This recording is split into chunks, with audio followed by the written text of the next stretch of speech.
one with the stars.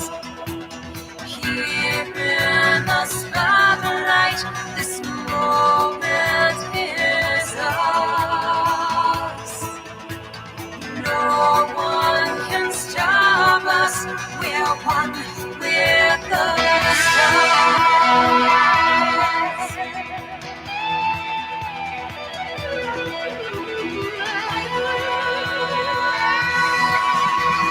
I feel the waves begin to rise far across the oceans, deep within your eyes.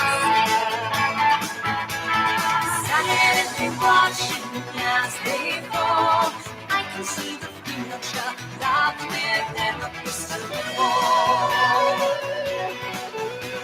Strike up the lightning, hear my prayer. Fear the light electric dancing through the air. Here by the ancient castle walls, can you see the future locked within the crystal ball? Here in the spotlight, this moment is ours. No one can stop us. We're one, we're the stars. Here in the spotlight, this moment is ours. No one can stop us. We're one with the stars.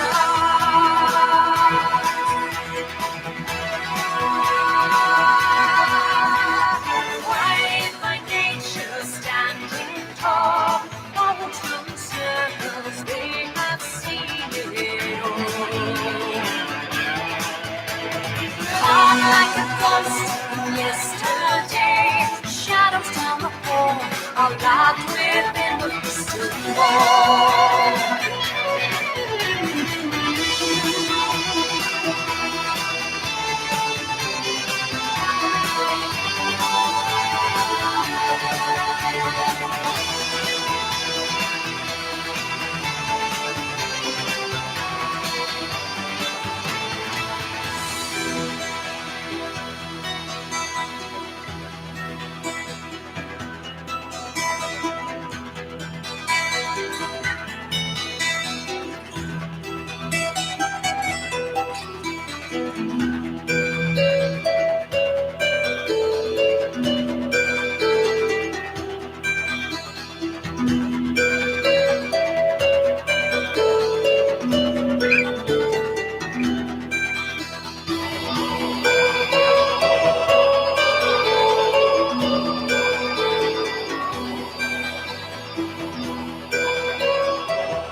They're not within the crystal ball.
Hello, one and all.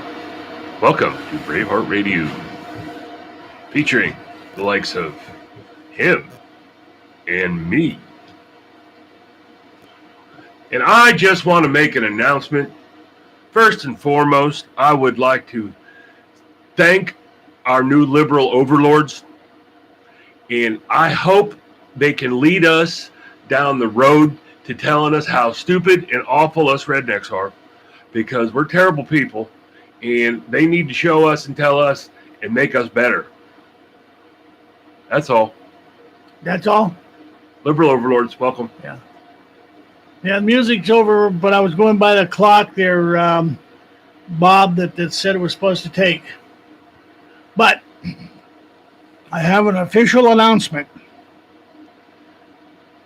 We wish to welcome you to the official Red Army propaganda radio station, where you will believe the lies we tell you. Okay. Welcome to the communist states thereof, USA, formerly the Republic of USA. That reminds me of something that I noticed earlier this week. Pardon me for a moment. Mm-hmm. We've mentioned very good vodka, by the way. Oh yeah. Made from the finest taters. You know, we all learned in civics class and in social studies growing up that the United States is not a democracy. We are a constitutional republic. But over the last week and a half, 2 weeks, ever since the big January 6th insurrection,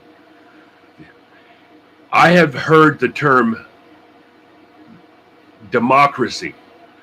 We got to save our democracy ad nauseum, all day, every day. Every politician that gets interviewed, we have to democracy, and nobody's like making any kind of corrections on this.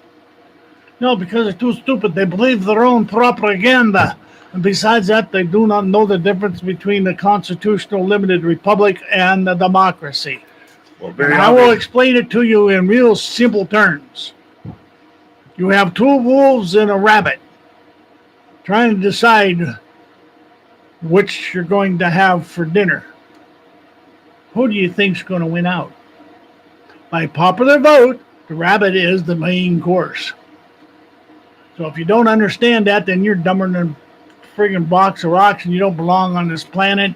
And they are developing moonshots every day, so we can send you to somewhere where rocks are worth something. Well, kids, I want to let you know I was at a gun show this weekend in Coney Lake, PA, which is only about 10 to 12 miles from here. And Saturday morning was very, very heavily attended.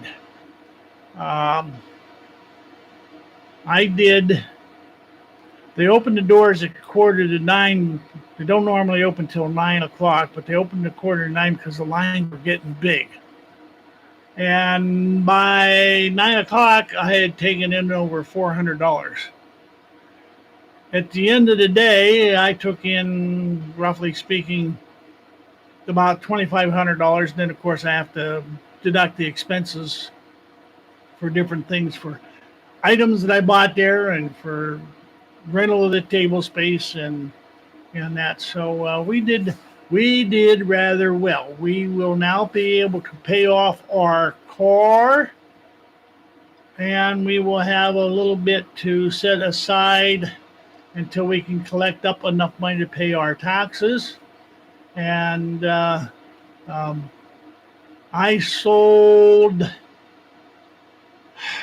loaded about 60 to, I'm sorry, I'll take that back. I loaded about 80 to 90 boxes of ammo of 9mm, 45, 357, 38 special, along with some 5.56.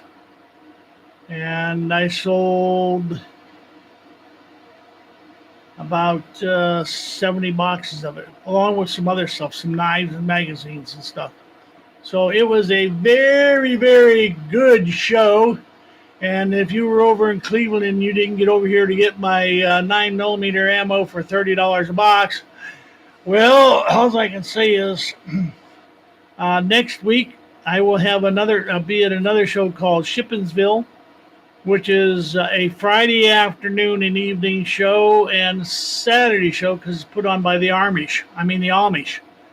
And if things go, I picked up a few things to be able to stuff some more 9mm brass, and I hope to be able to replenish some of it by that show. And I picked up some more 45 brass, and I hope to have some of that stuff by the next show. And I got 500 rounds of once fired brass coming in for 223, and I got a good deal on a package of 10 used AR-15 mags that are supposed to be here. So I have stuff coming if it'll just get here and give me time to get it stuffed. Shippinsville is from 2 until 7 in the evening, and then Saturday from 9 to 4. So if there's any of you people out there in the radio land,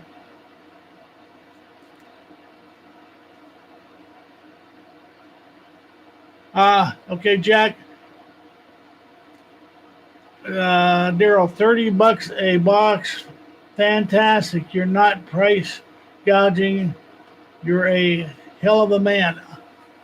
I'm trying to be a good patriot. Make enough money so I can get some more, so I can sell some more, so I can get some more, so I can sell some more, and put it in the hands of people that may be able to do a little better job of delivering it to the right places than I am because of my age. Cannabis says she just took me 5 minutes to log back in. They are monkeying with us. Hey, Winter. Well, okay. I haven't seen anything here at my end. Sometimes when we have a problem, it'll flash up here at the top of the screen where our sign for the studio is. And but I haven't seen that. So there may be something they're doing at your end there, Emmy. But anyway, so spread the word, Jack. You can still save a lot of money for people if they want to get some 50 round boxes of 9mm for $30. I'll be able to keep that for this next batch until I find some more bullets and see what they're going to run after that. So until my primers run out too, by the way, and which I did pick up from a gentleman there at the show. He and I worked together a lot. He had 1,100 primers loose in a jar, small pistol primers. That's the ones that I'm eating up like crazy. Rifle primer, small rifle primers, and large pistol primers. I won't say I got plenty of, but I got enough to do about 5,000 or 6,000 of each yet. So I'll keep at it until I run out of powder, because powder's non-existent, and we'll go for there.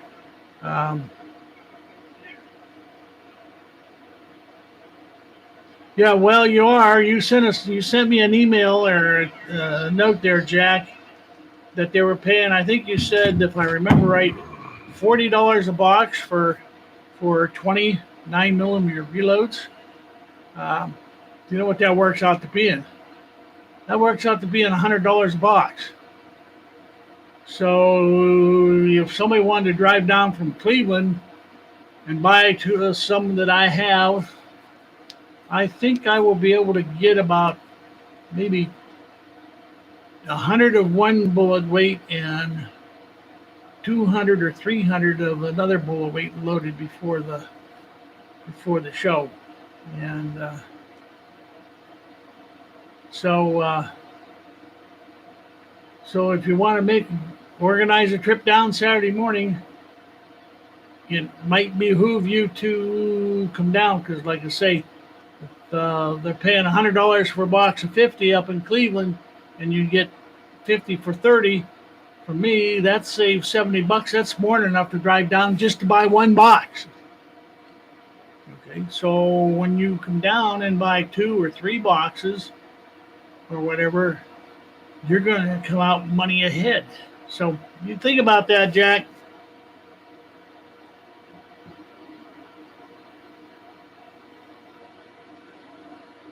Well, I understand that. There's all kinds of places to go. There are all kinds of preps that have to be done. But just remember this: if you have bullets, you can get food. Okay, and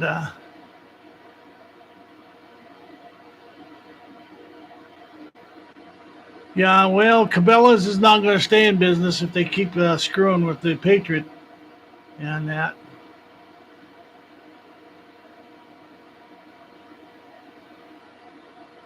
Look what happened to Dick's Sporting Goods when they decided not to sell Sell firearms. They had to close down, what, 26 or 27 stores?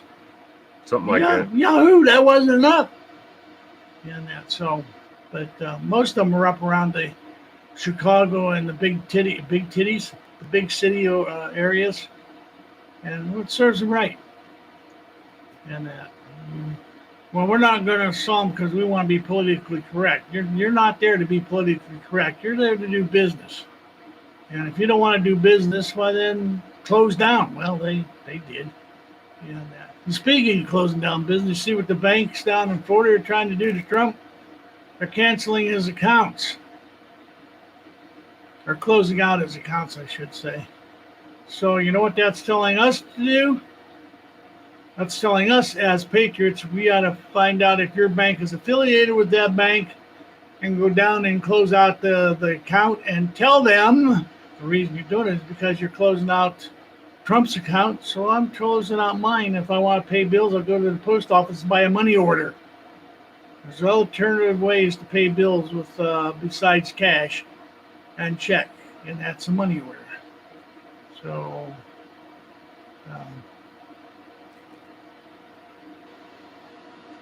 yeah, 30, Jack was saying over 30 executive orders, we still don't know what they are. Well, they're top secret. Didn't you know that? We can't tell the general public. They might tell somebody, and then the word will get out as to what we're really trying to do, and they might be prepared for us. They might throw skunk pee on us or something like that. Anyway. Skunk pee? Yeah, skunk pee.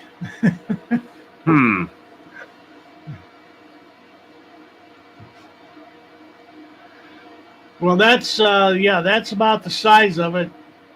Everything that Trump did in the past 4 years, Biden is undoing, and probably did in the first 17 first 17 executive orders, and that.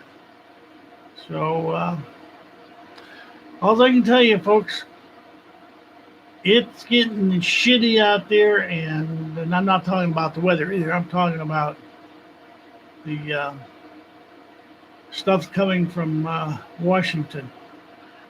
And I was talking at the show, something come up about our money is going to be replaced. The U.S. dollar is going to disappear. It's going to most likely be the Chinese yen. Is that what the Chinese call theirs? Yen? Is there still yen? And I said, well, that's all right. The American dollar ain't worth nothing now. It's not even worth being a good piece of toilet paper. And I said, wait till they go and they put Biden's face on the Chinese yen and Kamala Harris on the backside of it. I said, well, I know that'll make good toilet paper, but wait a minute. Maybe we don't want to do that. Because if you use it as toilet paper, Kamala Harris might bite your balls. Yeah, you're liable to get a rash. Yeah, you might get something. Anyway. Yeah, Uncle Bob, I agree with you. They don't apply to me.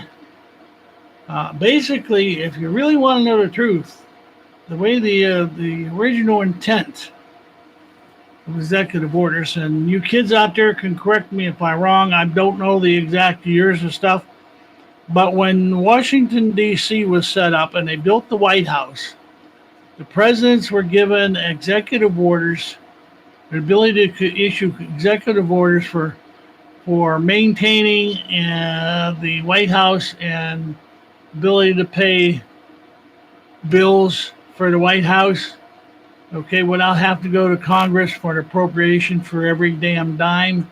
Because remember, all revenue spending is supposed to start with who?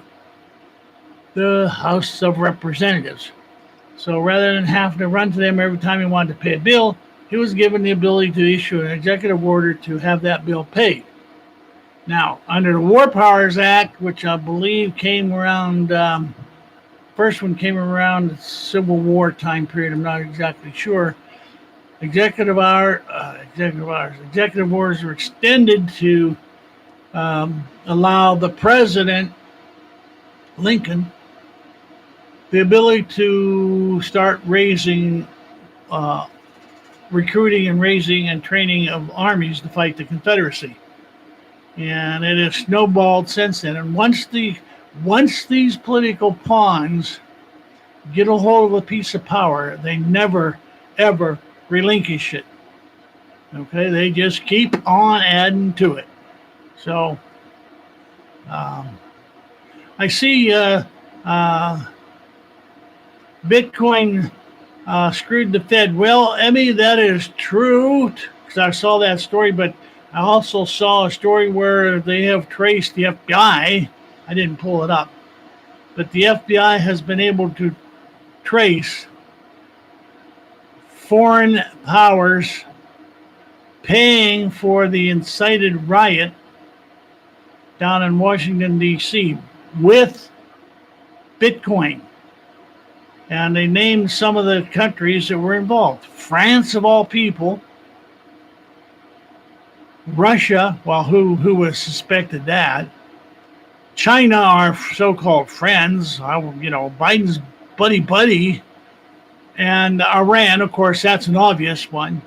And there was a couple more, but I can't remember who they were. But those are the main ones. And so...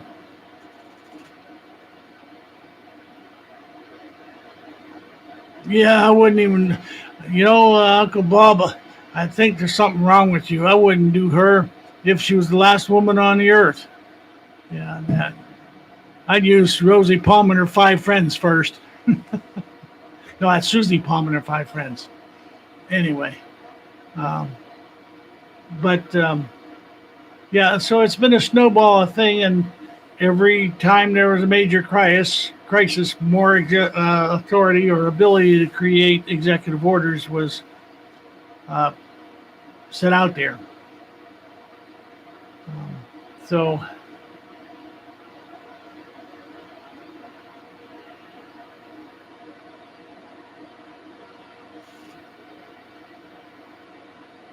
yeah, well, that's because before they released the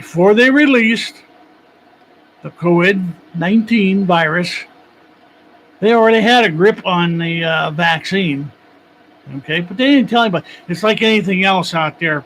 When there's a disease breaks out or virus breaks out that nobody's ever heard about, it can be traced back to a government-run experiment.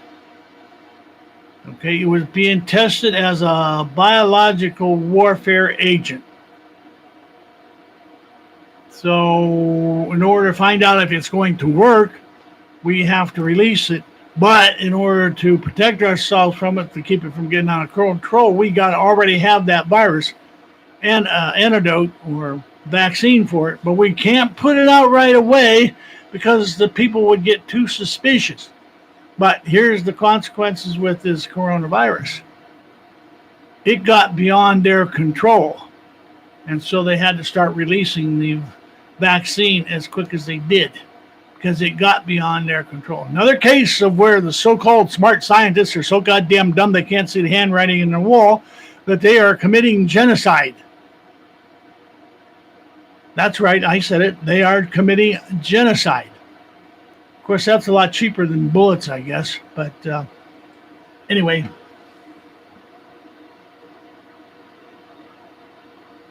That's Emmy. That shows that the disdain or contempt that the liberals have for the military.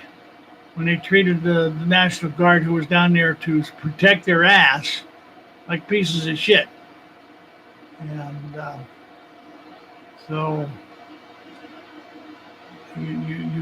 you're okay when we need you, but go climb back in that glass bottle until we need to break you again.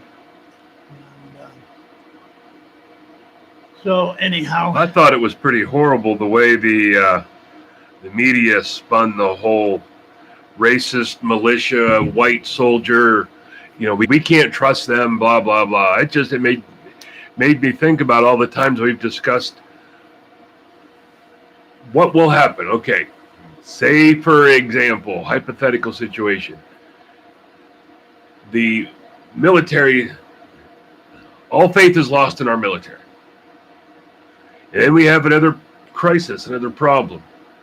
Who's going to come to our aid? UN. The boys in blue. The boys in blue, not the Air Force, the other boys in blue. You got to specify that or clarify that. The boys in light blue. Yeah. And then if you look at some of the news stories that comes out, like, in these African countries where the UN peacekeepers were brought in, 5-10 years later, there's all kinds of horrible stories of raping and pillaging and just mass atrocities being done by the peacekeepers because they don't care. No, they don't, because they're having a better life than what they have in their own home country.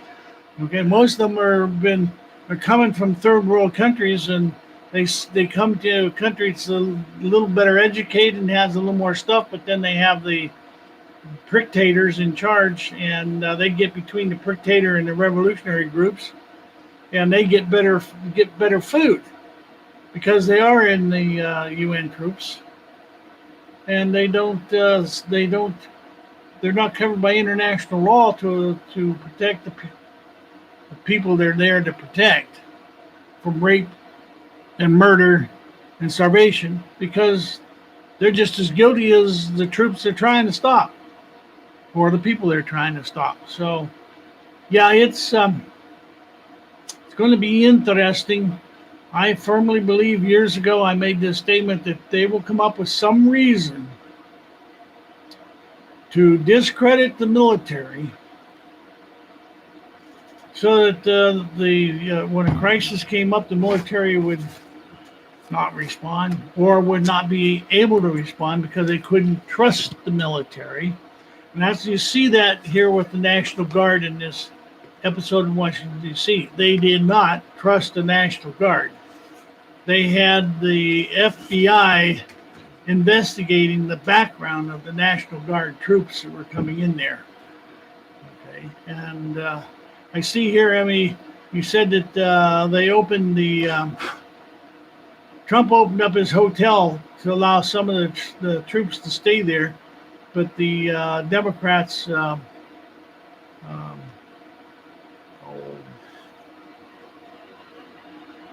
politicians, I lost your story. So anyway, to boil it is, the politicians, the creeps in Washington, criticized the Trump for doing that as, well, I guess you can call it grandstanding. But yeah, the boys in the blue bonnet will make nice targets, and I wonder if they'll ring you in the head when you hit them. Here's something that I brought up many years ago, and I don't believe in fortune telling and all that good stuff, but Nostradamus, he's pretty quirky, and I find him pretty interesting. One of his predictions is that the Antichrist will come out of I want to say the East, wearing a blue turban. What do these UN soldiers look like they have on their heads when they have their blue helmets? They look like they're wearing a turban. Mm-hmm. I don't necessarily, I'm just saying kind of tongue in cheek, but it's just an interesting thing to think about. Well, yeah, years ago I saw that same thing, and everybody was saying, well, Nostradamus was talking in generalities. Okay, he was talking in generalities, but it was the point that he was warning you that this was coming. He was warning you through, however, his vision, his message from God, whoever was telling him that this is was coming. And even if the blue helmets do show up in this country, where did they come from? From the East. Because most of the countries that'll be involved will be your Eastern countries who would like nothing better than to put their boys in this country, because then they could rack and sack and steal all our TVs and radios and furniture and food and send it back home to where their people have nothing or are starving to death. So it's a coming. It's a coming fast. So anyway, okay. Let's see. I want to quickly go over the gun shows that are coming up, and then I picked up some flyers today, so I will have them in my book for next week. And so let's start down the list, starting in January. Come on, open up. Open up. I'm your dentist now. Open up wider, so I can get my big clumsy pliers in there and pull that gold filling. Okay, today was the 23rd and the 24th. We had the show at Conneaut Lake. Next week, Friday the 29th and Saturday the 30th. Shippensville. Down 322, about 50 miles from Meadville. The building is right on 322, and I cannot think of the name of the building, damn it. But if you come down, you'll see it. You'll be able to see it because there'll be a lot of cars there, and there'll be signs for gun show. And then Saturday it's from 9 to 4. Because it is an Amish building, they don't have shows on Sunday because they use the building for prayer, like good boys. Then in February, I picked up one. I'm not sure the exact date for Yankee Lake. I will have that next week. Venango County Gun Show at the Venango County Fairgrounds down off of Route 62, south of Franklin, about 3 miles. Again, that's Venango County Fairgrounds. Venango County Gun Show, and that is sponsored by the Venango County 4-H Club. That's in February. In March, I got two came in for March. One is Harbor Creek, and another one is Yankee Lake again. He's having 3 in a row. But in March it'll be Hermitage, and I'll have to bring those dates down next week. Then in April, Cherry Tree Township Fire Hall, that's the one I'm putting on. And it'd be nice if I can get a nice big crowd to get a final shot of money so I can finish my preparations. And then the week after that, Jefferson County Fairgrounds. Ashtabula County Fairgrounds, Jefferson, Ohio. That's right next to you there, Jack. Probably 45-minute to an hour drive. Again, that's Jefferson, the Ashtabula County Fairgrounds, Jefferson, Ohio. And that's all I have for now. And I will be updating this. I got to remember to take this up there so I can get it updated. But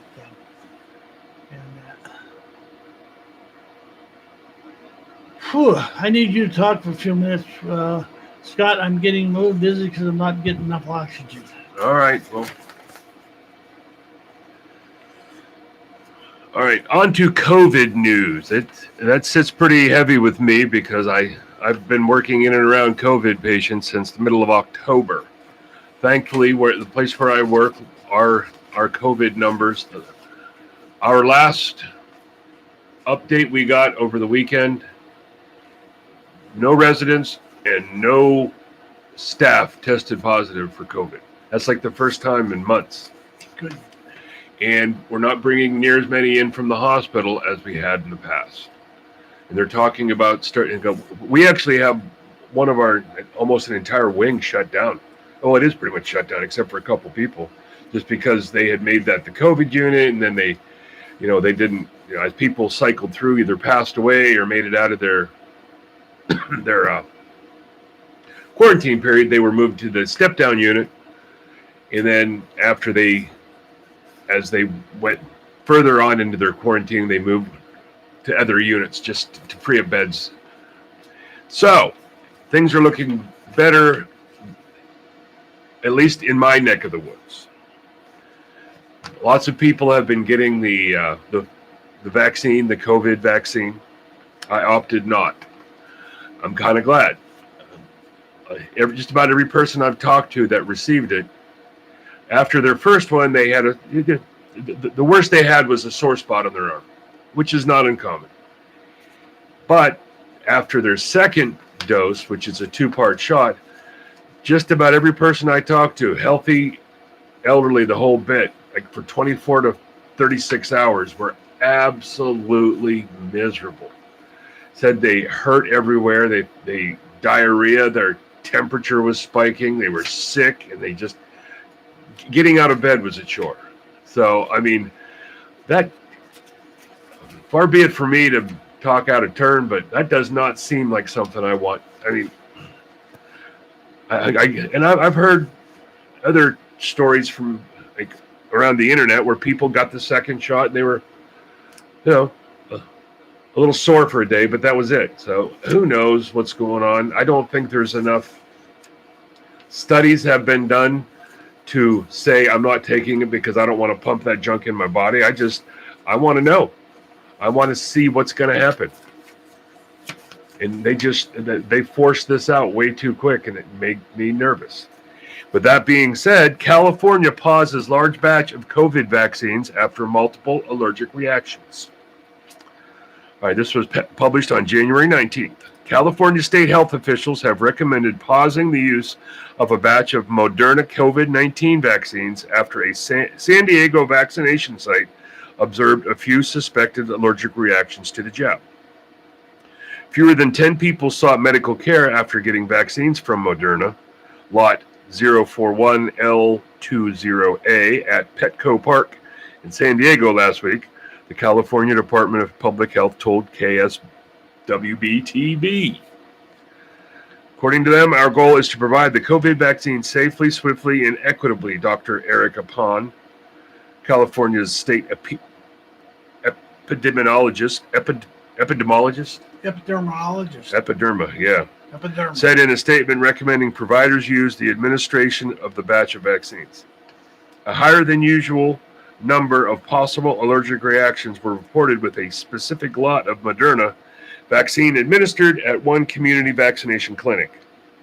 Those affected appeared to experience a possible severe allergic reaction during the standard observation period, according to the news release.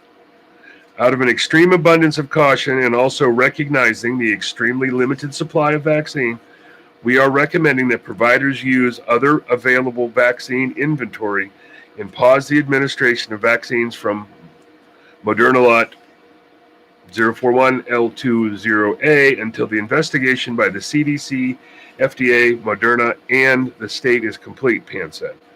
Over 330,000 doses from the lot have been distributed across the state to 287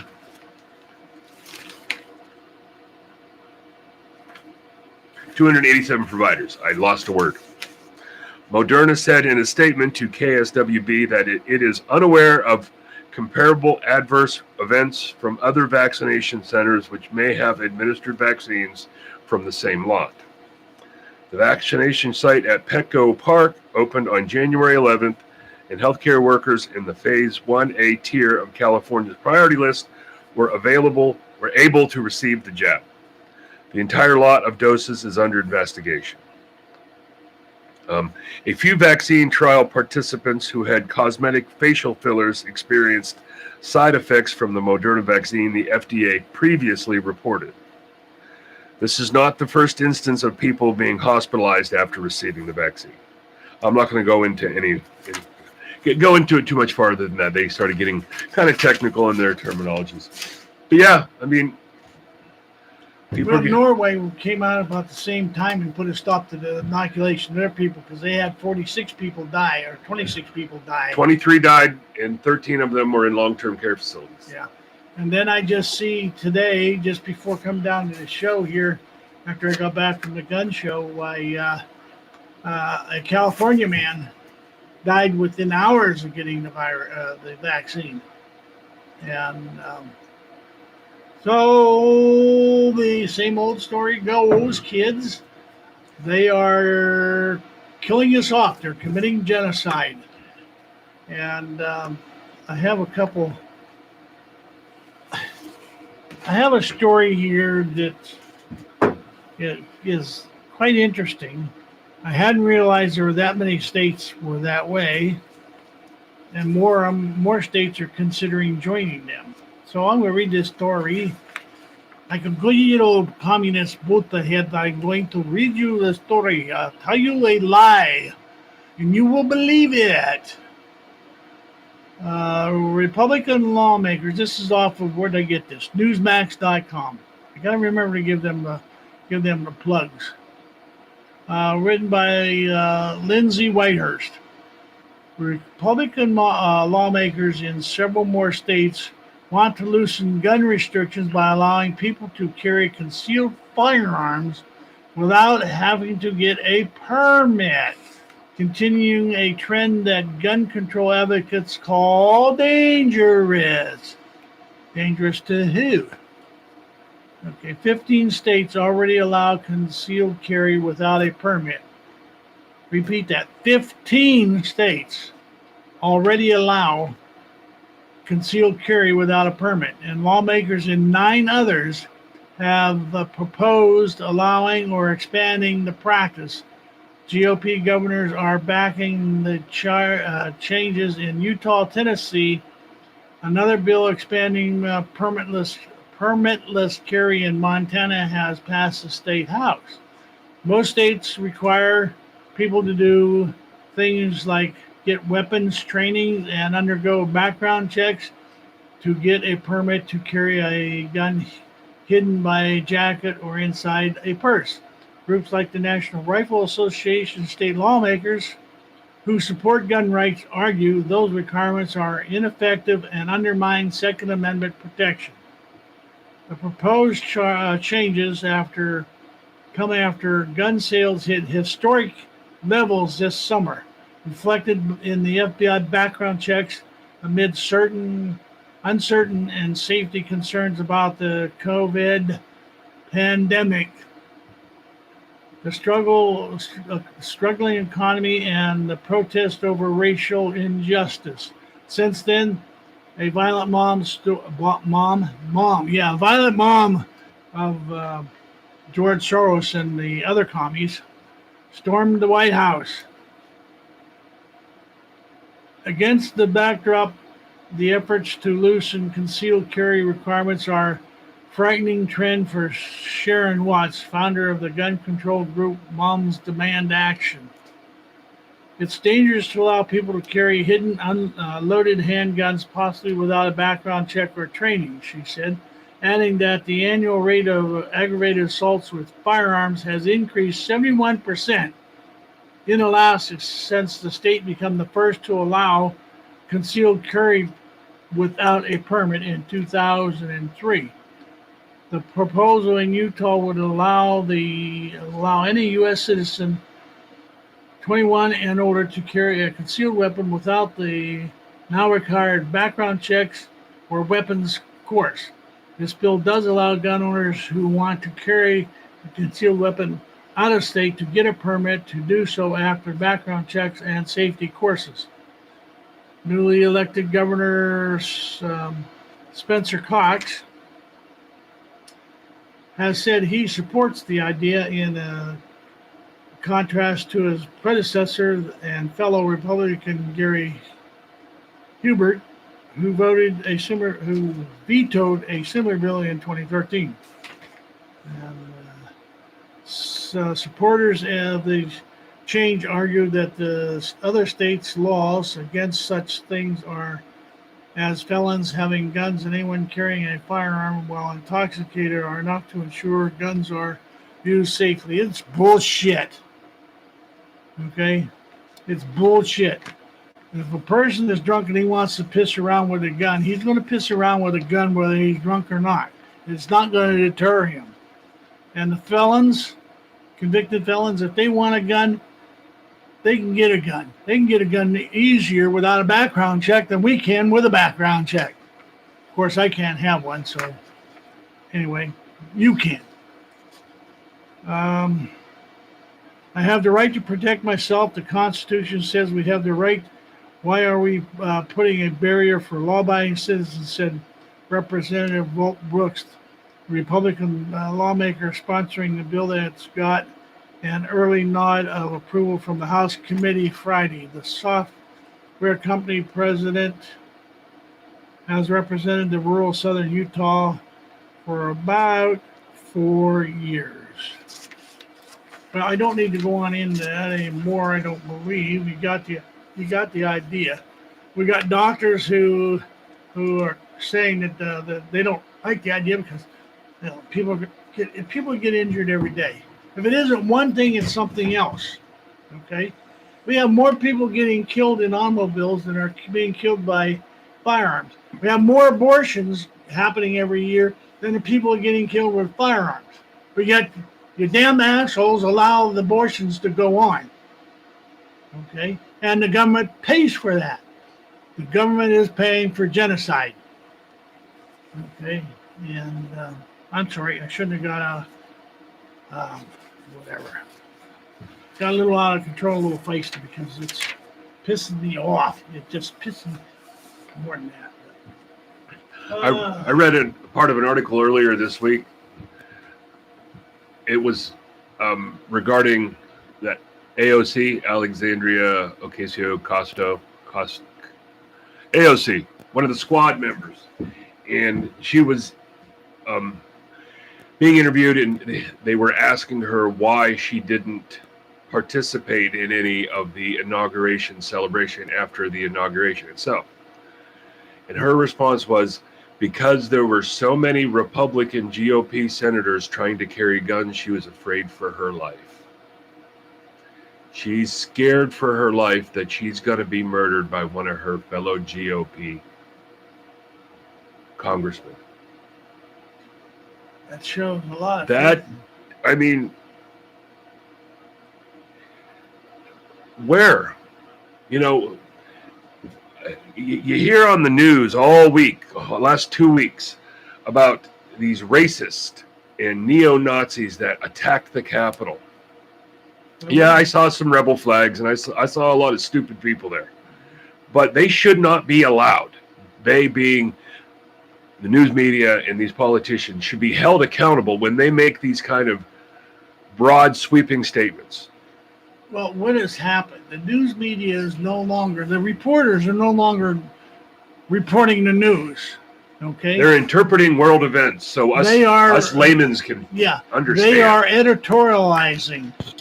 Okay? Just like when Trump was claiming that there was voter fraud, and the news media would report that he was claiming voter fraud, but they would go and say unsubstantiated voter fraud. Okay? And when Pennsylvania can show you 260,000 more voters voted than are registered, what more do you need? Okay? You got the written documents. Irregularities. You got the written documents of how many Democrats and Republicans and whatever other faith you are were registered to vote, and they totaled this number, and you had 260,000 more. How many more loads of brick has to fall on your head before you get the freaking idea that there is a severe wrongdoing? Let's put it that way. But these people are supposedly smarter than we are because they're sitting in Washington in their nice little white ivory towers. The only taste of reality that they got was on January 6th when the people did break in. Now, I was upset that it went into a riot. Okay, but I watched the video a couple of times now, and I can see where the Antifa people were let through the crowd. You will see a line of people going in the line through the crowd in combat gear, if you want to call it that. Ooh, and when the crowd got to the plateau, before they got to before they went up the second set of steps to the White House, or last set of steps to the White House, the Capital. police had them at bay. Okay, all of a sudden these people come up through the middle of the crowd in a single line, like you would a grand military tactic of breaking and doing a search and destroy, or a house search.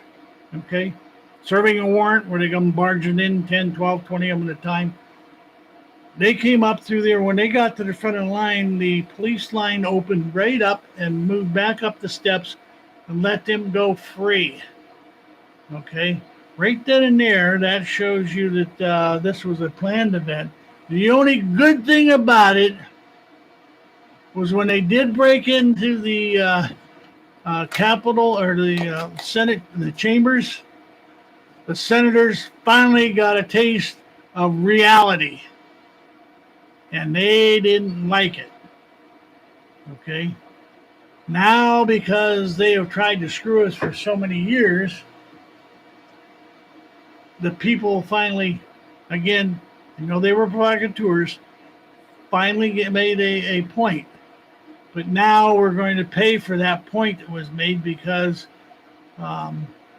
once they were able to do that, the provocateurs then sort of like faded away. I know they have some on video, and they've caught some of them, and some of them have been arrested before. Some of them were, one of the Black Lives Matter leaders was caught rioting in one of the cities this summer, and he was released. Okay, and he was down there leading the charge into the White House. One of them leading the charge into the White House. Capitol. You keep saying White House. They didn't go into the White House. Capitol, I'm sorry. Christ on a cracker, Daryl. Yeah, into the Capitol building. Sorry about that, but anyway, where'd my thought go? Then we have a thing here. I didn't bring it. I know I didn't bring it. Where a senator wants to impeach Kamala Harris for things that she had said and done during the riots in the big cities like Portland and Seattle and all that, where she helped set up a fund to release those, pay their fines for those that were arrested for rioting. That's right. She set up a fund to pay their fines so they could go back out onto the street again and not facing any charges. But our National Guardsmen that were, sworn in to protect the country were the ones under scrutiny. Mm-hmm. And these jackasses are given the Willy Wonka golden ticket. Crazy Uncle Bob. So did Pelosi's laptop show up on Craigslist? I don't know where her laptop is. I don't know if they recovered it or not. It may be on its way to China. Who knows? Might be on its way to Russia. The Iranians might even have it. Who knows? So anyhow, he was saying, if you're going to go after Trump for supposedly inciting a riot, which he didn't do, he did not incite that. The provocateurs did, paid by, like I said earlier, Russia, France, China, Iran through Bitcoin, paid for the riot to happen. I think they were actually hoping that they would go further than it did, and that a bunch of the senators would have been killed off, but it fizzled out for whatever reason. Thank God it did fizzle out. But because we've been in real bad shape right now. But we're in bad shape as it is, but I mean, it'd be worse. The only thing that we have going for us right now is the cold winter months up here in the north. Um, our temperature has been running in the mid 30s, which is warm for us, but it's been running at that temperature for almost 45 days now. And last night or this morning was about, I think about the coldest night I can seen so far that I can remember, 13 degrees. So, but uh, so he's saying if you're going after, if you want to go after Trump, then why can't we go after? Wants to go after Kamala Harris for doing the same thing. Okay, when she was out there campaigning, and Well, Christ, they have on video. There's like 4 different Congress people out there, Maxine Waters and a few of these others that were saying if you see a member of the Trump administration, get in their face, make them uncomfortable. yeah, Don't let up. Don't give in. I mean, in all reality, that's pretty insightful. well, it is. It's Inciting, rather, not insightful. It's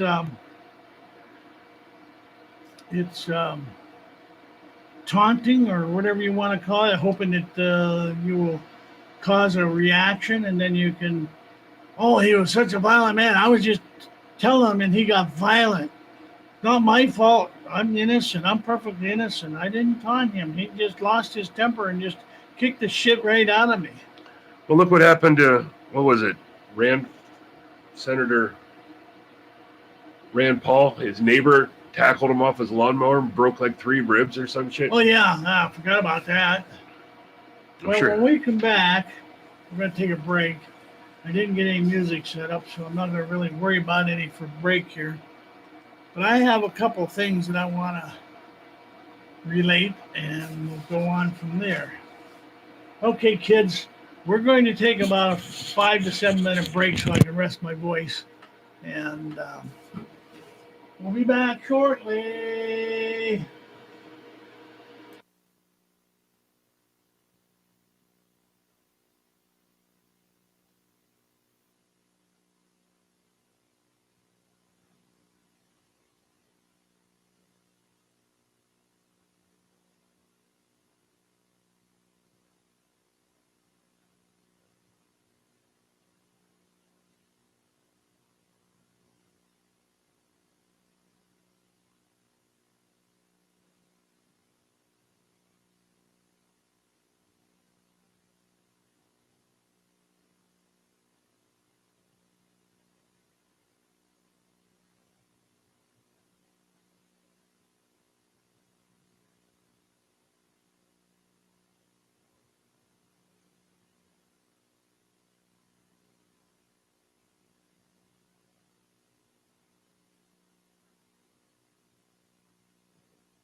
Okay, kiddies, can you hear me? We come back. We come back. Yeah, I mean, I was breathing, but with my heart only pumping so much, I get short breath real easy because I not breathing long enough between sentences to get a good oxygen burst. But that Jameson Irish whiskey, triple distilled, kind of put a little fire back in my chest, so we're good to go again for a while. Um, anyway, I've been watching some of you guys' chats, and crazy enough, Bob. The worst part of trucking is operating in the most communist states of the Union. Well, that ain't the beginning of your troubles. You wait till they start requiring papers, please, before entering a state or entering a big city. Papers, please. Your papers are not in order. You haven't been given the COVID vaccine. You Yeah. can't go. You can't go into this You store. don't have that protection bracelet. Shame on you. You got to go back to go and you go to directly to jail and do not collect $200. Okay. All right, here we go. 31 U.S. senators insist no COVID relief money to go to abortion giant. This is Bob Unruth from WorldNet Daily. Hey, that worked good, huh? Crowds celebrate and wave flags while whistling to the band music at a Salute to America's event Thursday, July 4th, 2019 at the Lincoln Memorial in Washington, D.C. I don't know why he's waiting this long to put it out, but anyway, it's probably because of the relief package. When Planned Parenthood received $80 million in forgivable loans in the latest COVID virus relief package. U.S. Senator Marco Rubio, Republican of Florida, and dozens of other senators called the Small Business Administration to investigate. They argue the law restricts organizations the size of Planned Parenthood, with its tens of thousands of employees, from receiving such funds. Now, many of those members have written to the SBA Administrator Javoti Karnez, insisting the precautions he adopted so that nation's largest and most notorious abortion provider receives no more tax money as it did earlier this year in defiance of the law. Well, if he released the money in defiance of the law, he should be arrested and put in jail. Okay, for whatever reason. I'm pretty sure they can find a reason, malfeasance or whatever. A new relief package adopted by Congress on December the 21st includes a second round of Paycheck Protection Program loans. Eligibility requirements for those second draw loans are similar to the requirements for the initial loans authorized under the CARES Act, they explained. Applications have no more than applicants had to have no more than 500 employees across all their affiliates. Planned Parenthood enjoys about 16,000 people nationwide. The senators wrote the group national organization, the Planned Parenthood Foundation of America, jealously exercises control over local affiliates, subjecting them to uniform bylaws, accreditations, frequent reviews, and mandates about what services they must provide. Planned Parenthood affiliates thus are ineligible to receive PPP loans as part of the affiliates group that employs far more people than the number allowed for the initial or second draw PPP loan. Well, the PP. While the original distribution should be repaid The letter said the urgent task now is to ensure Planned Parenthood affiliates do not receive additional PPP loans instead of intended for struggling small businesses and nonprofit. We urge you to refer any Planned Parenthood affiliate that applies for such a loan to the Department of Justice for prosecution, the senator said. Their attempts to apply the PPP loan to the three Ps loans are a naked attempt to defraud the United States government. The senators include Senator Tom Cotton, Joe Brazzaro, Marsha Blackburn, John Boozman, John Carone, Ted Cruz, Steve Daniels, and on and on. The American Center for Law and Justice which fought to return of Planned Parenthood loans, said the abortion juggernaut has demonstrated a complete lack of compunction when it comes to swiping money away from Americans. The ACLJ, yeah, that's what it says. The ACLJ noted Planned Parenthood already has reported record profits year after year, while also siphoning off $500 million in taxpayer funds from the federal government. Okay, but it would be really.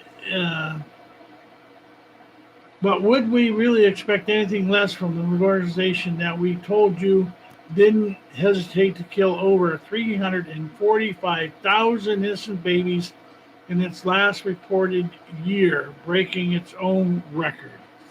345,000 babies murdered in the name of birth control. And the sad part of it is, they just sit back and keep spreading the legs and they keep shoveling it in. So, yeah, and there shouldn't be any hesitation. According to law, this is it, and the Department of Justice should be closing them down. And why is our government funding mass murder? Okay, I don't care what the name of it is that they try to call it. It's mass murder. And, I call it eugenics, man. Yeah, well, That's genocide. Okay, see where did I get this? Oh, this is off of WorldNet Daily from one of the culture wars. This should show you how stupid the American people are. Chuck Norris reflects on the devaluing of life on the 48th anniversary of Roe versus Wade. This was written by Chuck Norris, the Texas Ranger on Texas Ranger.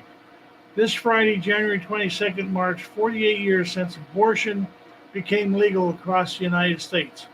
On January 22nd, 1973, the Supreme Court declared its decision regarding the case of Roe versus Wade, and the highest court in the land ruled that individual states' laws banning abortion are unconstitutional.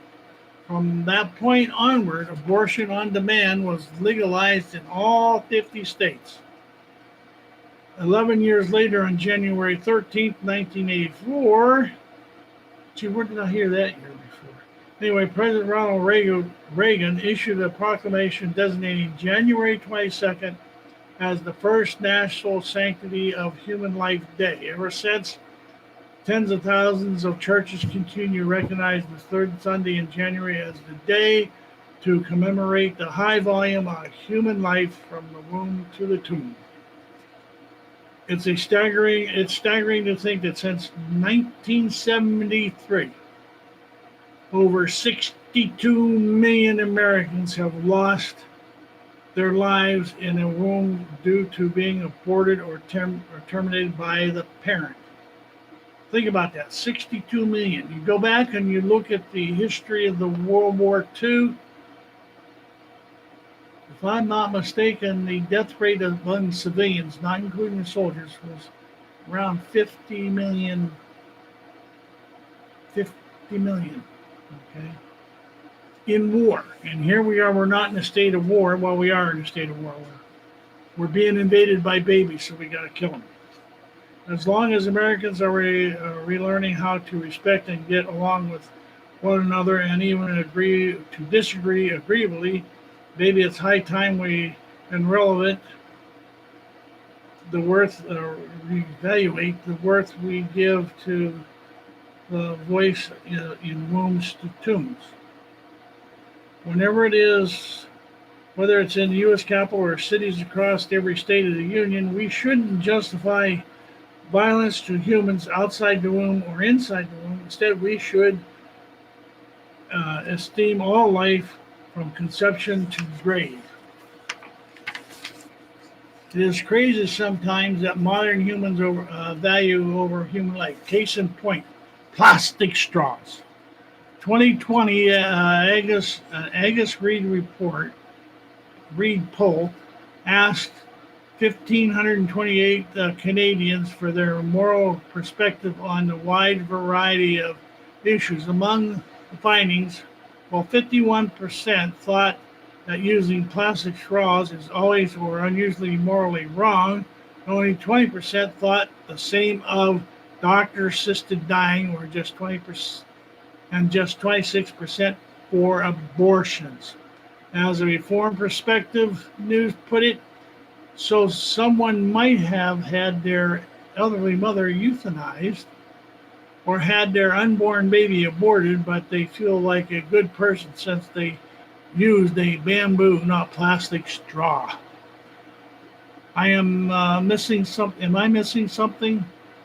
Do you have bamboo straws, value bamboo straws more than human life in the womb? I do. Some might retort that the Agnes Reid poll surveyed Canadians' views, not Americans. However, do we really expect U.S. poll percentages on the issue to be any different than our northern neighbors, especially since America legalized abortion 15 years earlier than the Canadians and the Canada's legalized it in 1988. Issue regarding babies, well, I don't need to go anymore because that gives us the percentages of what I was talking about and what the people think of their children and the false perspective. It's just like Nazi Germany. Tell a lie long enough, often enough, people will believe it. Okay? We go around telling people abortion is birth control. Abortion is birth control. Abortion is birth control. No. Birth control is when either or both participants exercise a birth preventative, pills, condoms, lotions, what have you. That is birth control. And if you don't exercise that and you get pregnant, from that point on, if you have an abortion, you just committed murder. And I don't care if the government doesn't see it that way or the Supreme Court. Nobody ever said the Supreme Court knew everything. And if they would just read the Constitution and understand the Constitution was written for people to be able to understand and not to be interpreted. Well, I think that they meant in 25 years that we will no longer need to have a great big population. So let's start shutting it off by, we'll call it birth control, and we'll kill off reproductive rights. Yeah, reproductive rights.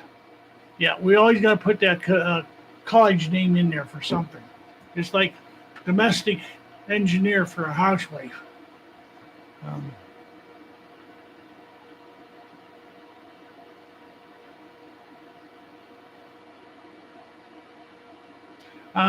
Tell you the truth, as old as Chuck Norris is, I don't know if you know how old he is, Joseph, but I don't think he's Chuck, close to 80. Yeah, I don't think Chuck Norris would need 9 rounds to go up against Chucky Schumer. Okay. Jack's leaving for whatever reason. Okay, Jack, sorry about that. Let's see. Go back here.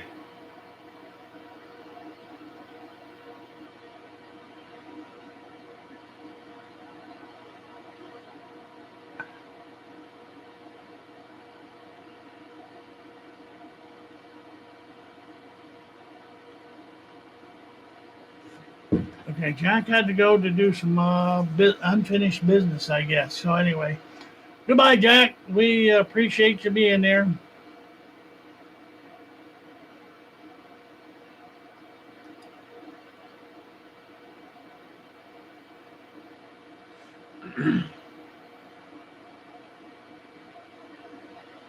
Yeah.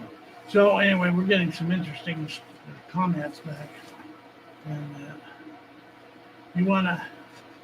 How would you like to give me a little bit of a break? You want me to read that one? Yeah. Banks closing. Did you already read this about the? No, I mentioned about the bank. All right. Daryl alluded to this earlier. This is from. Oh Jesus. Up the top of the page, probably WorldNet Daily. Either way, banks closing former President Trump's accounts, refusing to do business with him. This is published on January 23rd. Banks are cutting ties with former President Donald Trump as corporate America and big tech continue to deny services to him and other conservatives. 2 Florida-based banks have ceased doing business with the country's 45th president, the Miami Herald reported Friday. The moves come as other institutions are distancing themselves from him after Democrats and the establishment media blame Trump for the January 6th Capitol incursion. Bank United, where the former president stored more than $5 million, said Friday it had closed his accounts. We no longer have any depository relationship with him, a Bank United representative said in a statement to the Herald. No specific reason was given for the bank's decision to cut ties with Trump. Another Florida-based financial institution severed its relationship with the former president last week. According to the Herald, Professional Bank, which is based out of Coral Gables, had loaned the Trump family $11.2 million in 2018 to buy real estate near Trump's Mar-a-Lago club. Trump had also kept between $5 million and $25 million in an account with that institution, according to the Herald. The South Florida banks are just the latest such institutions to refuse Trump financial services since January 6th. Signature Bank, which is based in New York, and German institution Deutsche Bank also both announced that Trump and his business were no longer welcome. The Hill reported Signature Bank even called for the president to resign. To witness a rioter sitting in the presiding chair of the U.S. Senate and our elected representatives being told to seek cover under their seats is appalling and an insult to the republic, Signature Bank said in a statement. We witnessed the President of the United States encouraging the rioters and refraining from calling in the National Guard to protect the Congress in its performance of duty. The bank also said it would also not be doing business with congressmen or women who objected to the electoral vote certification. Deutsche Bank, meanwhile, said it would cease doing business with Trump and his brand, aside from expecting him to continue to stay current on outstanding loans. Trump's son, Eric Trump, commented on the bank severing ties with his father in the family business, connecting it to the cancel culture. We live in an age of cancel culture, but this isn't something that started this week. It is something that they have been doing to us and others for years, the younger Trump told the Associated Press last week. If you disagree with them, if they don't like you, they try and cancel you. It goes on to say, Eric Trump also told the AP that the Trump organization is not bothered by the severed business relationships and would lean on its own holdings and other institutions that are standing by the now former president and his family. You have a man who would get followed to the ends of the earth by 100 million Americans, Eric Trump said. He created the greatest political movement in American history, and his opportunities are endless. Canceling the accounts of those connected to the political right is, as the younger Trump asserted, nothing new. A Project Veritas investigation in 2019 appeared to show that Proud Boys leader Enrique Tarrio had his account with Chase Bank closed over his political views, though Chase denied that this was the reason. As banks refuse to do business with Trump, thousands of conservatives, including the former president, have also been purged from social media in recent weeks. Bum-ba-dum. My personal opinion is if you bank at any of these institutions or bank at any of their affiliates, whatever they are, you go in and tell them you're pulling your account. Yep, it's a free market. You hit them where it hurts, and that's the pocketbook. There are still ways that you can pay bills without having to use a bank. You go to the post office and get a money order and send a money order. It may cost you a little bit more, but the idea is you want to rein in these powerful conglomerates, but it's not. One person isn't going to do it. It's going to take thousands and hundreds of thousands and millions of us to do it. We have to unite behind each other, and we have to go after these people where it hurts. The only thing they understand is money. Okay, that's the only thing they understand, and we have to take the money away from them. Otherwise, if we keep giving them the money, they're going to keep using it against us and taking more and more of our rights away. So,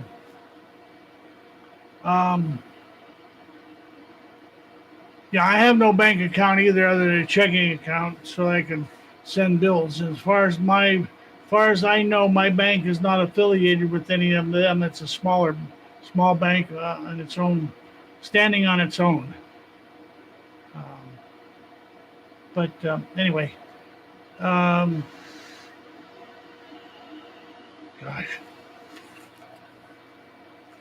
It's only a matter of time before they cancel us all. Yeah, well, just read the 1984. It'll tell you. It's their playbook. I got a question for you guys out there in the chat room, just out of curiosity. I'm not being nosy. Yeah, credit unions. Have you all gotten your stimulus check yet? The reason I asked, my wife's $600 check came in the mail yesterday. Mine hasn't gotten here yet. And when I went in to find out where it's at, they can't tell me. And that's today they couldn't tell me. Yesterday when I went to check, they said I entered an invalid Social Security number. Now today they didn't tell me the Social Security number was invalid, but they couldn't tell me where the status of my check was. So I wonder if any of you got yours or if you ran into the same thing. If you haven't got it, go to Get My Check. Okay? Get My Paycheck. And it'll bring you up to an IRS site, and you go down through and fill those things out and see what they say about your account. I'm just curious. I want to know. Because I'm going to call Social Security tomorrow and find out what the fuck's going on, because supposedly my Social Security number, according to the IRS, is invalid. Perhaps you're dead and you just don't know it. It could be. I mean, hey, I had a heart attack in the middle of the night here a month ago and didn't know it. I'm dead. I wonder why I'm starting to smell. Okay. No, that's been going on for years. Glade Dillon, no check yet. Okay. And that. So, yeah, they were all supposed to be mailed by January the 6th. Okay. And they did say that they'll be a little slow getting here. Some of them will get slow getting here because of the mail. But when you go to the site and it tells you you're entered an invalid Social Security number, or they can't tell you the status of your check, which was supposed to have been done by January the 6th. Okay, and the fact that my wife and I filed our tax return together, joint, She got hers. I didn't get mine. And supposedly, if you file a joint, they're supposed to both go out at the same time. So who's fucking up out there? Oh, I'm sorry. Government. And that. Yeah, I don't have a refund coming from the IRS anymore because my income is low enough that they don't take any money out or withhold any. Okay, because it's low enough. So we don't have direct deposit, and that's why it comes through the IRS through the Social Security system. And so anyway, I just thought I'd ask that question of have some kids try and figure that out, so I can figure it out, so I know what to tell the bastards when I call government officials. Okay. You know that one of the executive orders that Biden was supposed to sign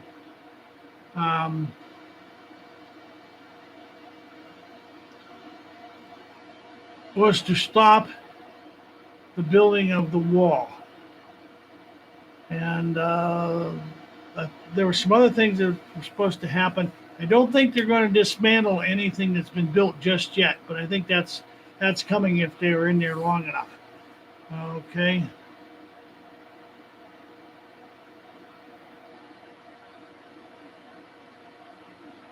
Anyway, now this is off of WorldNet Daily.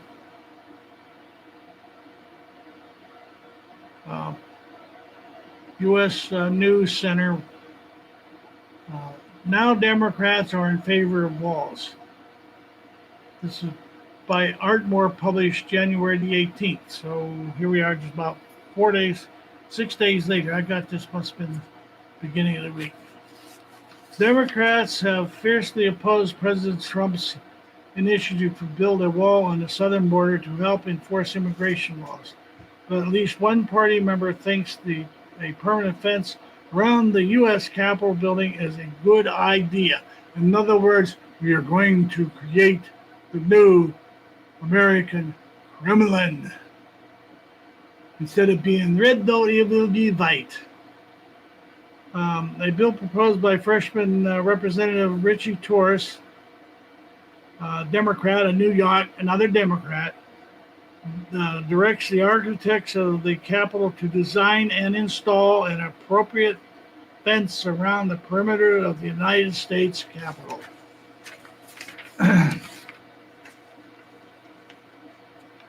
This bill was introduced to the House on January the 15th and referred to the House Committee on Transportation and Infrastructure on the same day. However, the text of the legislation has not yet been submitted.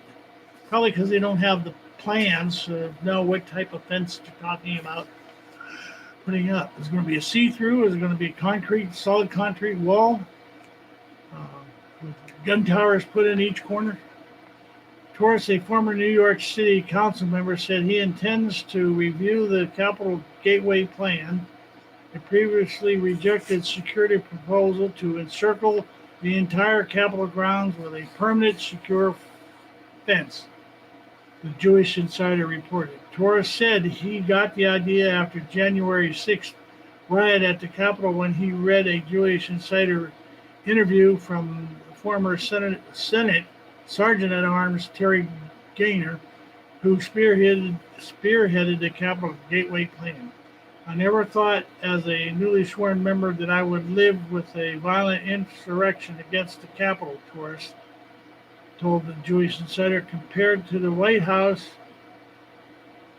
which has long been heavily guarded and enclosed, the security of the Capitol has long been the afterthought of federal law enforcement. Congress is a co-equal branch of the government, and we should strive to make the Capitol every bit as secure as the White House.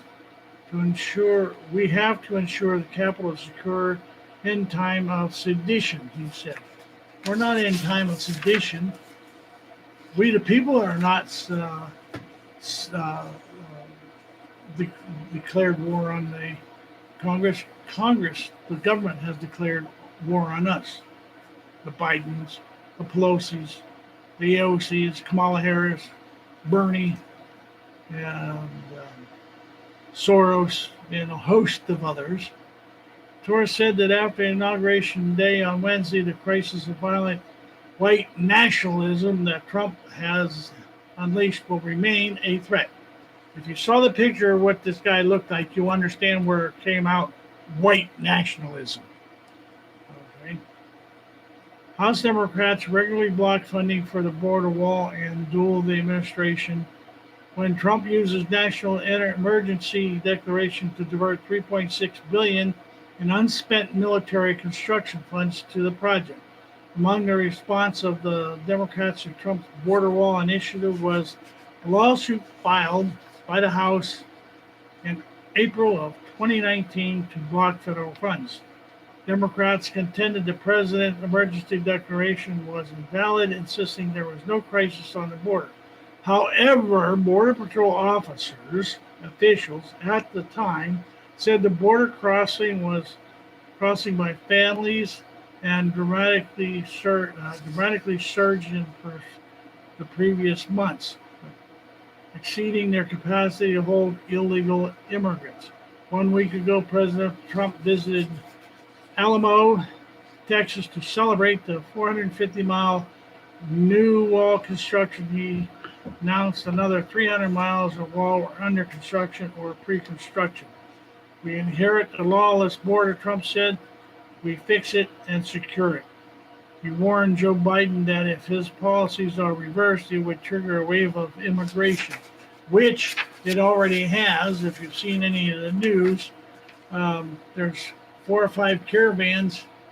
They're heading up from the southern border of Mexico, and they were interviewing some of the people. They were saying, well, we're headed to the United States so we can get our free stuff. We're going to the United States where we can get free stuff. Free stuff. The dumb Americans will give us free stuff. Yeah. So to terminate these policies is knowingly put this country in great danger, the president said. The Jewish Insider reported no Congress members have signed on to Torres' expensive capital plan, but the lawmakers is early in the lobbying process. So they haven't signed on to it yet, but that doesn't mean they won't, because after all, they just had the shit scared out of them here on December 6th. No, I don't, Uncle Bob, I don't ignore comments on abortion and Biden. It's just I'm trying to cover stuff and I don't see it because I can't read everything on the computer and read the stories at the same time. So I every so often stop to see what's there, but sometimes it has gone past what you may have put on there. So no, Uncle Bob, I'm not ignoring. I just didn't see them. So if I don't see them, I can't comment on them, and I can't read and do the story if I can't and watch the chat. So it's 6 of one, half dozen the other. You spin the dime, and you get heads or tails. Kind of that.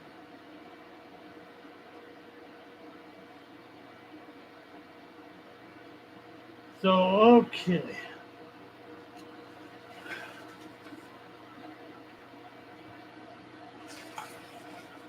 You got any? Oh. Here's something about a GOP senator. I believe he would be considered a rhino. Could be. Romney, Trump's impeachment is important to bring unity in our country.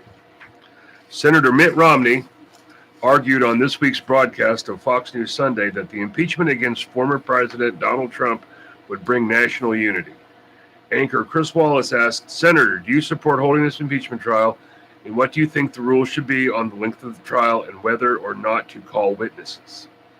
Romney said, well, we're certainly going to have a trial. I wish that weren't necessary with the president's conduct with regard to the call to the Secretary of State in Georgia, as well as the incitation towards the insurrection that led to the attack on the Capitol calls for a trial. If we are going to have unity in our country, I think it's important to recognize the need for accountability, for truth and justice. So I think there will be a trial, and I hope it goes as quickly as possible, but that's up to the counsel on both sides. He added, I think it's pretty clear that over the last year or so, there has been an effort to corrupt the election of the United States, and it was not by President Biden. It was by President Trump. In that corruption we saw with regards to the conduct in Ukraine, as well as the call to Secretary of State Raffensperger, as well as the incitation to insurrection. I mean, this is obviously very serious and attack on the very foundation of our democracy. And it is something that has to be considered and resolved. So he's just parroting the media. I don't recall seeing anything to fit. I mean, I don't watch the news all that much, but I catch enough of it while I'm at work, in and out of the residence rooms. There's all this editorializing. There's all this opinion from this senator, that senator, this person in the media, but they're not showing any of the evidence. Where did he incite? You show me the evidence, and okay, yeah, if he incited it, hold him accountable. But they're not, and they won't, because it's not out there. No, and if you look at the whole video, you will find that he encouraged the people to go down there peaceably, and after they got there, said what they had to say, and then leave peaceably. Oh, yeah. It wasn't until they got there that the insurgents were released to incite the riot. Now, they were hoping that they would get the Trump supporters to join in more than they did, but it didn't work that way. Even the ones that they did go in, I wouldn't even consider them tried and true Trump supporters. No. They were jackasses looking to be on TV. Now they're paying the price for it. Okay,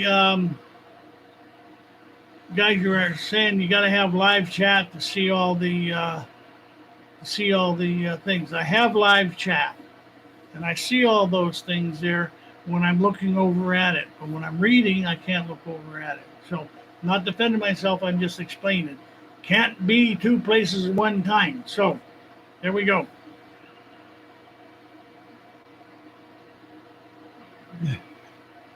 Well, if you want to come over and want to be moderator, I'll be glad to step aside. But I don't think Emmy or Jack or Mech or you, Crazy Uncle Bob, would like to do that every week. It'd be kind of expensive. So all I can tell you is you take what you get, and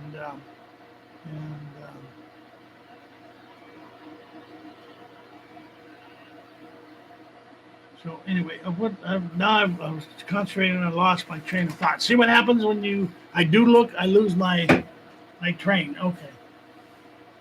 All right. Okay, here we go.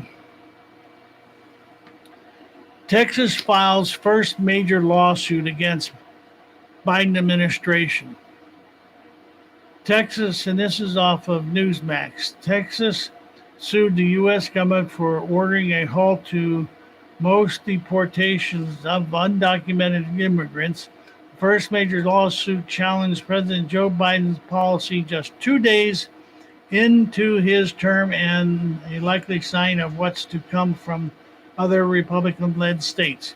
Texas Attorney General Ken Paxton claims the director from the Department of Homeland Security violated federal law by failing to seek input from the state. Paxton also accused the administration of failing to enforce immigration laws and granting a blanket amnesty. Yeah. Come on, stop the hiccuping.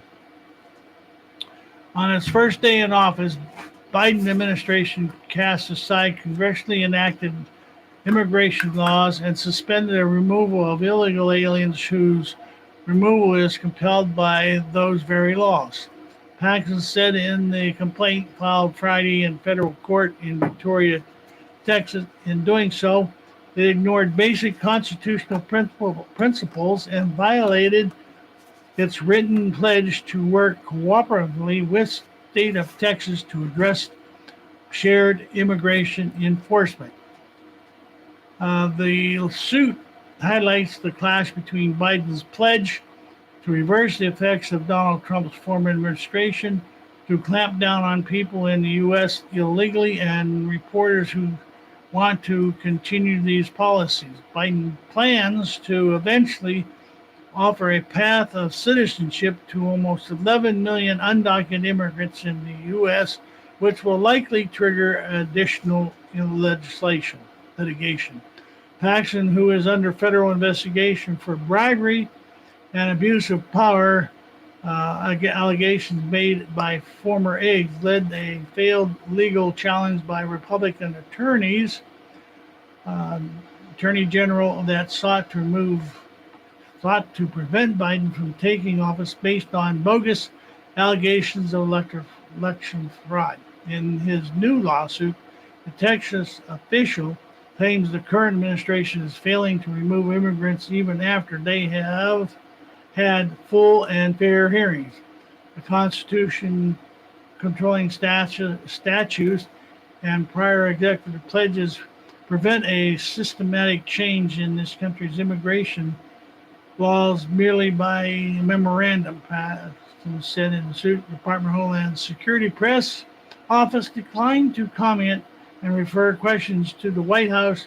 The White House didn't immediately respond to the message seeking comment. So they're going to ignore you. That's the way they are, you know. Well, Trump used executive order. Oh my God, he can't do that. Okay, now Biden's doing the same thing, and they don't want you interfering with him. You can't sue him, or you can't file a suit against him. He's our leader.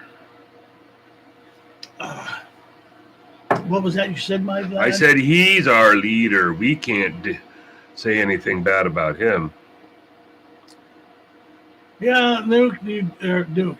Canvas, you do have a point there, a small nuke on the border, and radiation will keep one home, but only for a while, because unless it's a high-yield nuclear bomb and leaves a high-yield radioactive field, they can pass through it and still function for years before the real ill effects get to them.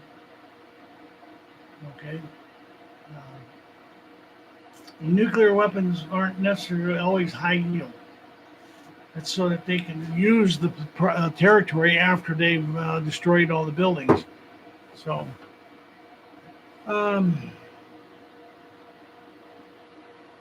yeah, SCOTUS has no right to ignore any case. They do it because we, the people, let them. You're right. You're right. They don't listen to us, and therefore the people should impeach them. But of course, we have to have Congress to be able to impeach the members of the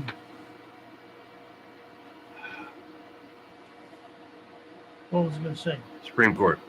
Yeah, to impeach the Supreme Court. Because after all, their appointment is for lifetime or under good, they call it good behavior, but it's actually good health. And that's why what's-her-face should have been taken off the court long ago. Bader Ginsburg, Ruth Bader Ginsburg. Yep, Ginsburg. Got that. So, well, we got about 12 minutes there, Scott. You got anything you want to rationalize? Oh, I'll pull up on, see what they got going on Breitbart. Oh, here's something interesting. Seattle police begin to enforce vandalism laws after Biden's sworn in. Seattle police chief announced on Saturday his officers will begin enforcing vandalism laws in the wake of President Joe Biden's inauguration. His announcement followed anti-police protests in Seattle on January 20th. Seattle Police Chief Adrian Diaz announced on Saturday that his officers will execute a tighter policy in regards to enforcing laws against vandalism. Diaz told reporters he wanted to crack down on property destruction for months, the Seattle Times reported. His comments follow a violent Antifa protest on Inauguration Day that left multiple businesses in the downtown district vandalized. Rioters also set fires in the street and burned an American flag. Seattle Police Department officials reported they arrested 3 people during the riots. Ooh boy, 3 whole people. 3 whole people? The chief said that after Wednesday's events, it doesn't matter who is in the presidential office. It really is a matter of understanding that people are just out there for destruction. Anti-ICE, anti-prison rioters marched in the streets carrying an Antifa flag, journalist Brendan Gutenschwager tweeted. The protests turned violent as Antifa smashed windows in multiple businesses and the local courthouse, Seattle police tweeted. Diaz teamed up with Seattle City Attorney Pete Holmes to discuss the new policy of increased prosecutions. Seattle Police Department spokesperson Officer Valerie Carson to the local newspaper. Despite the alleged agreement to increase prosecution, Holmes told the newspaper that misdemeanor policies remain the same. The chief said many of the 600 people arrested since last spring have not been prosecuted. Most of those cases are misdemeanors, the article continues. I have been in conversation with the city attorney's office, Pete Holmes, and he will be prosecuting these cases. All right? Yeah, I just moved my seat. Oh, Jesus. I'm trying to get a little more comfortable. He has actually, okay, blah, blah, blah. There you go. Yeah, so now that they got what they wanted, they're going to start cracking down on people now. Yeah. But not really. Yeah.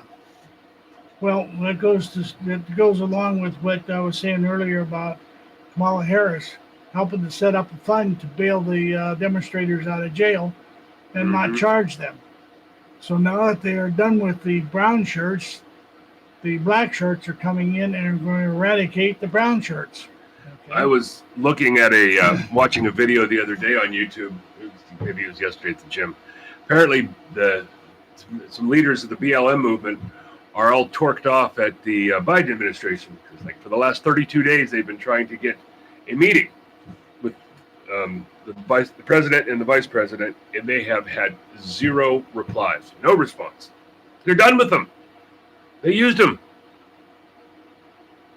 The Democratic Party's been using the blacks for years. It's just under Trump they found out how bad they were being used, and now they're afraid.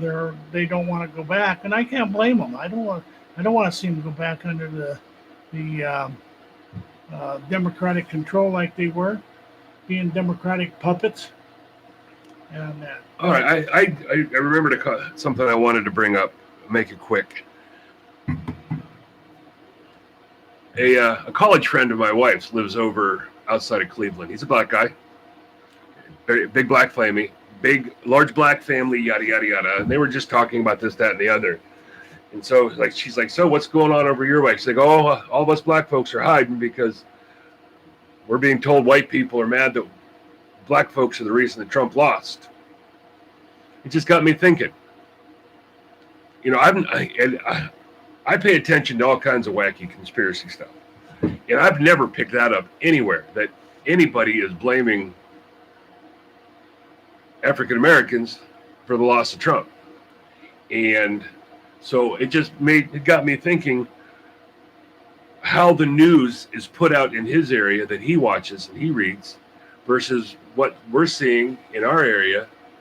They could be telling the same thing, but editorialized by Carol, the newscaster, they put a little twist. Put their little twist on it, and all of a sudden, him and his family are concerned.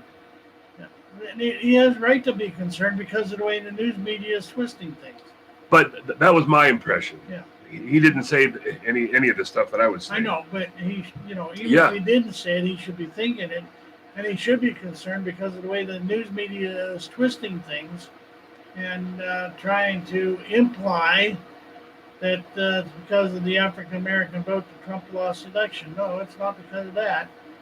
It was not a fair and honest election. And there were certainly irregularities, that's for sure. Yeah. So, but that just shows you that how they twisted in certain areas so that people are sort of isolated in their thoughts. Yep. So it doesn't spread nationwide. and everybody get united under one thought. Well, heaven forbid they do that unless it's the official thought of the Soviet Club radio station, where we tell you the lies you are to believe. Okay. I was going to make a comment. Oh, getting back to the COVID-19 uh, virus. Have you noticed Channel 12 News here locally? And I'm putting this out to some of you kids out there that may watch the news. I'm not talking about the national news. I'm talking about your local news. Channel 12 is a local news out of Erie, PA, about 40 miles north of us. Ever since Biden has come into office, or let's put it this way, ever since he was confirmed to be the winner back on January the 6th, I've been watching the number of COVID infections in the state of Pennsylvania going down. For a while there, they were reporting like 9,000 a day of people getting sick with the coronavirus or testing positive for the virus. Now it has dropped down to, it's been running right around 5,000. The number of deaths has dropped. Before it was like 200, 300, or even 500 people a day were dying. Now they're down to around 100, maybe 150, which is still too many. But the point I'm saying is since the Democrats got in, all of a sudden the amount of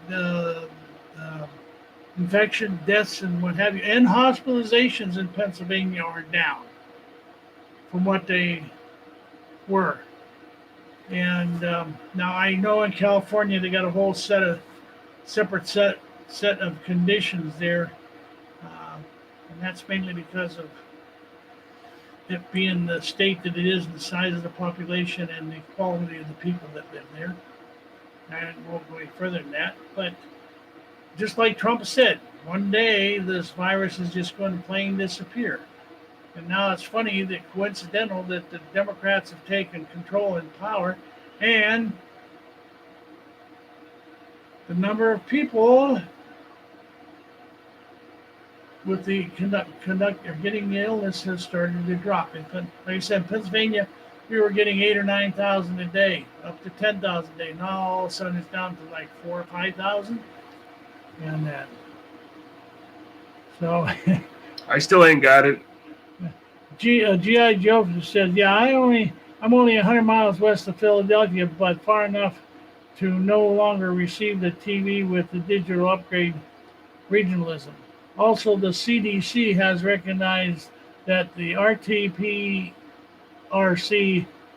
SARS COVID-2 test has too many cycling rates to be useful for diagnosis of the virus." Now that very well may be. That's getting beyond my educational abilities or wisdom or whatever you want to call it, there, GI. But I believe that for ever since it started, that the COVID test was very flawed, because it would show people that had just ordinary flu or an ordinary cold would test positive. So, and that.